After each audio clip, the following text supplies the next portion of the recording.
Shalom saudaraku, berjumpa kembali bersama dengan saya, Pendeta Jakob Setio.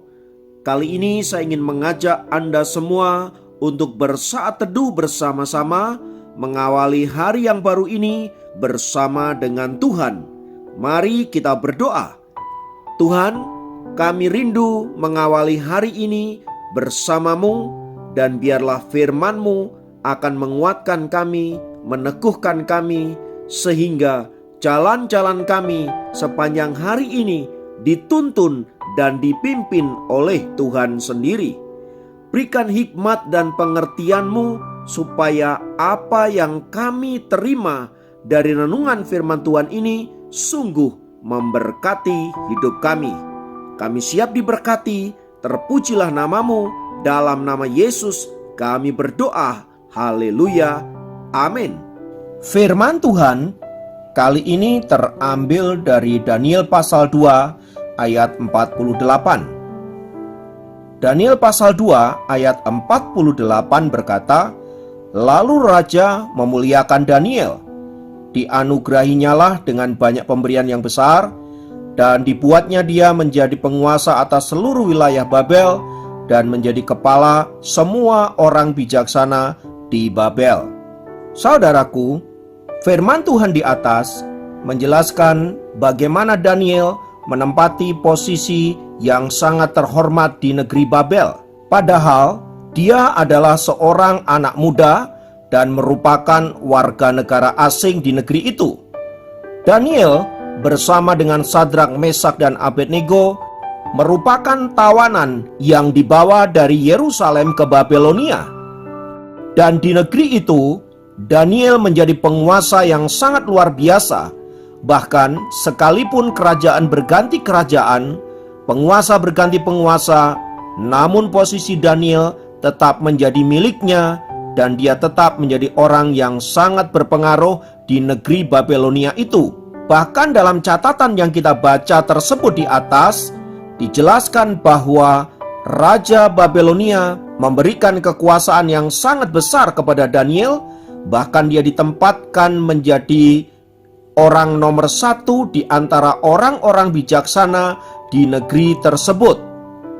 Pertanyaannya adalah, mengapa Daniel begitu luar biasa, bahkan sekalipun ia masih sangat muda? Yang pertama, karena yang menyertai Daniel adalah roh yang luar biasa, yaitu roh Allah sendiri. Atas penyertaan Tuhan inilah yang menyebabkan Daniel menjadi orang yang sangat berpengaruh, menjadi orang yang sangat disegani di antara orang-orang bijaksana di negeri Babelonia. Itu artinya kebesaran, kemuliaan, dan posisi yang dimiliki oleh Daniel sebenarnya dikerjakan oleh Allah untuk menyatakan kemuliaannya di negeri orang-orang yang tidak mengenal Tuhan itu. Jadi, kebesaran, kemuliaan, kesuksesan yang diterima Daniel sebenarnya dikerjakan oleh Allah sendiri. Jadi poinnya tidak terletak kepada Daniel atau siapapun, melainkan pada diri Allah yang menyertai Daniel, bahkan menyertai Sadrak, Mesak, dan Abednego. Jadi saudaraku, kisah Daniel ini sebenarnya ingin menceritakan tentang Allah yang dahsyat, Allah yang luar biasa. Daniel bersama-sama dengan temannya hanyalah bagian dari cerita yang ditulis di dalam Alkitab untuk menyatakan siapakah Allah Yehova Elohim itu yang sesungguhnya. Maka dapat disimpulkan bahwa semua kebesaran, semua kemuliaan, semua pencapaian, semua kesuksesan dikerjakan oleh Allah. Dan kalau Ia berkehendak, maka siapapun bisa meraih keberhasilan dan kesuksesan, sebab Dia sendirilah yang memberikan kepada kita. Yang kedua, karena Daniel memiliki komitmen dan tekad untuk hidup dalam kebenaran di hadapan Allah. Tekadnya ini begitu bulat sehingga tak tergoyahkan oleh keadaan apapun. Bahkan Ketika ancaman kematian menyerang dia karena imannya, ia sama sekali tidak goyah. Dia tetap menjadi Daniel yang konsisten, dia tetap menjadi Daniel yang terus menyembah Tuhan, dan bahkan sekalipun ia dalam posisi yang sangat sulit. Kehidupan spiritual yang demikianlah yang menyebabkan Daniel kemudian menjadi pribadi yang berkenan di hadapan Allah. Dan atas apa yang dilakukan Daniel itu, saudaraku, maka Allah kemudian membawa Daniel dari level to level sampai akhirnya ia menjadi orang yang sangat berpengaruh di negeri Babelonia itu. Hal ini ingin menjelaskan bahwa ada relasi yang sangat dekat antara hidup taat kepada firman Allah dan kesuksesan yang diraih oleh seseorang. Keberhasilan Daniel dan teman-temannya semata-mata bukan karena Daniel orang hebat, Daniel orang yang memiliki kelebihan dari orang-orang bijaksana di antara orang-orang Babelonia itu, tetapi Allah lah yang membawa Daniel ke level itu. Allah berkenan kepada Daniel dan teman-temannya karena memang mereka adalah orang-orang yang memiliki kehidupan yang berkenan di hadapan Allah. Jadi dapat disimpulkan bahwa ketaatan Daniel dan kehidupan kerohanian yang baik membawa dia kemudian meraih keberhasilan dan kesuksesan di dalam hidupnya. Dari peristiwa Daniel ini, saudaraku, kita dapat belajar bahwa kehidupan rohani yang sedang kita jalani, ketaatan terhadap firman Tuhan yang sedang kita lakukan, saya percaya semua itu akan berdampak positif bagi kehidupan kita sendiri. Sebab pada dasarnya, ketika Anda dan saya hidup mentaati firman Allah dan konsisten di dalam melakukan kebenarannya, maka sesungguhnya kita sedang memberkati diri kita sendiri. Allah dengan kasih-Nya pasti akan melihat kesungguhan hati kita dan ketaatan yang kita lakukan karena kita mengasihi Dia. Atas hal itu maka saudara dan saya layak dianugerahi berkat-berkat maksimal yang Allah telah sediakan bagi kita semua. Maka jangan heran ketika Anda memilih mentaati Allah, hidup Anda akan dibawa naik level to level, bahkan sampai menjadi orang yang sangat berpengaruh dalam kehidupan Anda. Ini jelas prinsip rohani yang luar biasa dan perlu kita terapkan dalam kehidupan kita. Sayangnya masih banyak anak-anak Tuhan yang menganggap bahwa kehidupan rohani tidak ada sangkut pautnya dengan keberhasilan dan kesuksesan yang kita miliki. Banyak di antara anak-anak Tuhan memilih bekerja keras, membanting tulang, bahkan tidak tahu waktu hanya untuk mengejar keberhasilan dan kesuksesan. Mereka lupa ayat firman Tuhan yang mengatakan bahwa berkat Tuhanlah yang menjadikan kaya, susah payah tidak akan menambahinya. Amsal 10 ayat 22. Itu artinya usaha apapun yang Anda kerjakan, kalau Allah tidak berkati, Anda tidak akan pernah sukses, Anda tidak akan pernah kaya. Menyadari akan hal ini, saudaraku, mari lewat renungan ini kita belajar untuk senantiasa mencari perkenanan Allah, mencari sumber berkat yang membawa kita kemudian hidup dalam berkat-berkat-Nya.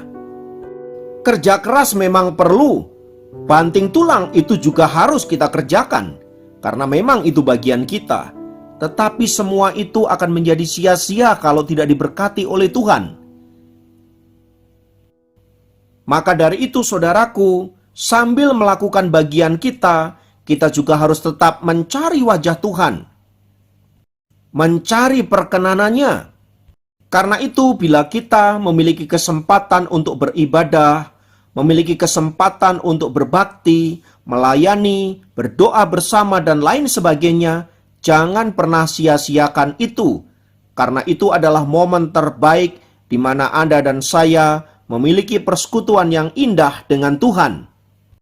Bahkan Alkitab sendiri mengatakan ketika kita bersekutu dengan saudara-saudara kita seiman, maka berkat Tuhan dialirkan ke sana. Oleh sebab itu saudaraku, mari kita terus membangun hubungan yang indah bersama dengan Tuhan. membangun persekutuan yang indah bersama dengan saudara-saudara kita seiman, dan terus hidup di dalam ketaatan terhadap firman-Nya, supaya olehnya kita menjadi orang-orang yang berkenan dan layak menerima berkat-berkat ilahi yang Tuhan telah sediakan bagi kita. Kiranya firman Tuhan ini memberkati kita semua. Mari kita berdoa. Bapa, kami bersyukur untuk kasih-Mu, bersyukur untuk penyertaan-Mu, dan kami boleh melihat bagaimana campur tangan Tuhan dalam kehidupan kami. Maka sekarang Tuhan, kami membawa dan meletakkan seluruh kehidupan kami ke dalam tangan kasih-Mu, karena kami tahu Engkaulah yang berkuasa atas kehidupan kami dan berkuasa untuk memberkati kehidupan kami. Kiranya berkat-Mu senantiasa menyertai kehidupan kami dan seisi rumah kami, dan biarlah kami menjadi anak-anak Tuhan yang berkemenangan di dalam Engkau. Terpujilah nama-Mu kekal selamanya. Dalam nama Yesus kami berdoa dan bersyukur kepadamu. Haleluya. Amin. Demikian program Sapa Jemaat kali ini. Sampai jumpa dalam program Sapa Jemaat yang lain. Tuhan Yesus memberkati.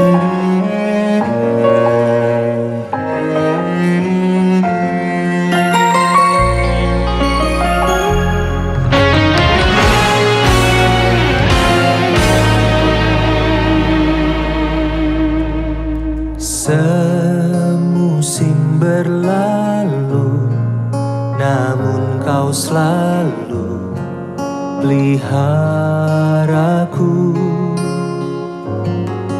Kasih dan setia-Mu tak pernah layu di hidupku. Lebih luas dari samudra, kebaikan-Mu Bapa takkan habis di hidupku. Lebih tinggi dari cakrawala, tak terbatas kasih-Mu. Sungguh ku bersyukur.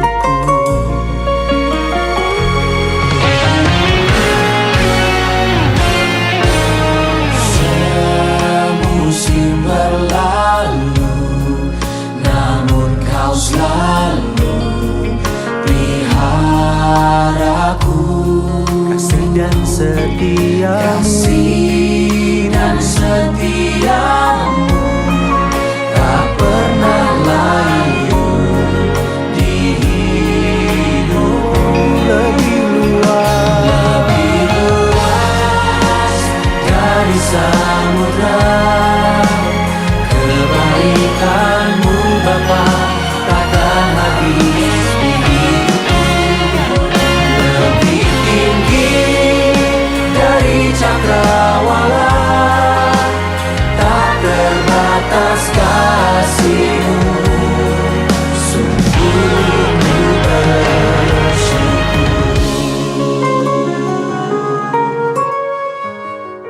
Sungguh kasih setia Tuhan tidak terbatas. Kuasa-Mu selalu ada dalam hidup kami. Oh, terima kasih Tuhan.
Terbatas kasih-Mu, sungguh ku bersyukur.